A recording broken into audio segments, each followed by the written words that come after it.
আজকে আমরা দেখব কিভাবে এক্সেল ইউজ করে আমরা সাইড বাই সাইড ভিউ দেখতে পারি।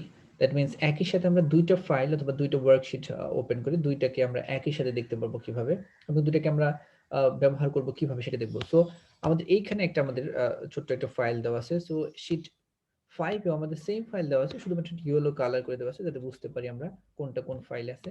সো এইটাকে যখন আমরা দেখতে চাবো যে আমরা নতুন একটা শিটে সো আমরা ভিউতে যাব। ভিউতে গিয়ে নিউ উইন্ডো আছে। নিউ উইন্ডোতে আমরা ক্লিক করব। নিউ উইন্ডো ক্লিক করলে এরকম একটা নিউ উইন্ডো চলে আসতো। তার মানে এখানে এক্সেল ফ্ল্যাশ ফিল 2 দুইটা ফাইলের নাম এখানে দেওয়া আছে। ফাইল 2 নামে আরেকটা অপশন চলে আসছে এখানে। এখানে যে আমাদের ফাইল 1, ফাইল 2 হিসাবে চলে আসছে। সো ফাইল 1 নিয়ে আমরা কাজ করতেছি। ফাইল 2 টা হলো টেম্পোরারি ওপেন হইছে। এটা যদি আমরা ক্লোজ করে দেই দেন ক্লোজ হয়ে যাবে। এটাকে আর চাবে না যে আমরা সেভ করতেছি কিনা। এখন দেখি আমরা এখন একটা ফাইল আছে। সো এইটা টেম্পোরারি ফাইল। সো আমরা নিউ উইন্ডোতে ক্লিক করে আরেকটা টেম্পোরারি ফাইল আমরা তৈরি করলাম।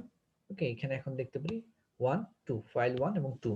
সো আমরা এখন দেখব যে আমরা সাইড বাই সাইড ভিউ কিভাবে দেখতে পারি। সো এখন ভিউতে ক্লিক করে দেন আমরা সাইড বাই সাইড ভিউ দেব। সাইড বাই সাইড ভিউ দিলে এখানে আমাদের দুইটা অপশন সাইড বাই সাইড দেখাবে। দুইটা ফাইল আমাদের সাইড বাই সাইড ভিউ দেখাচ্ছে এখানে। একটা ডান দিকে আর একটা বাম দিকে ঠিক সেম ফাইল দেখাচ্ছে আমাদের। সেম ফাইল এখানেও আছে, এখানেও আছে।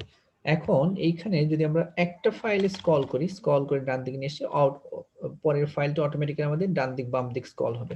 সো এইটাই হলো আমাদের সাইড বাই সাইড ভিউ এর একটা বিউটি। এখানে আমরা চেঞ্জ করলে অটোমেটিক্যালি এটাও চেঞ্জ হয়ে যাবে। সো এটা ডান দিকে নিয়ে আসলে এটাও ডান দিকে আসবে, এটা বাম দিকে নিয়ে আসলে এটাও বাম দিকে নিয়ে আসবে। সো আমরা এখানে কম্পেয়ার করার জন্য কোনো কিছু দেখতে চাইলে যে সেম ফাইল অথবা এরকম কোনো কিছু কম্পেয়ার করতে চাইলে আমরা এই সাইড বাই সাইড ভিউ ব্যবহার করে আমরা কম্পেয়ার করতে পারবো।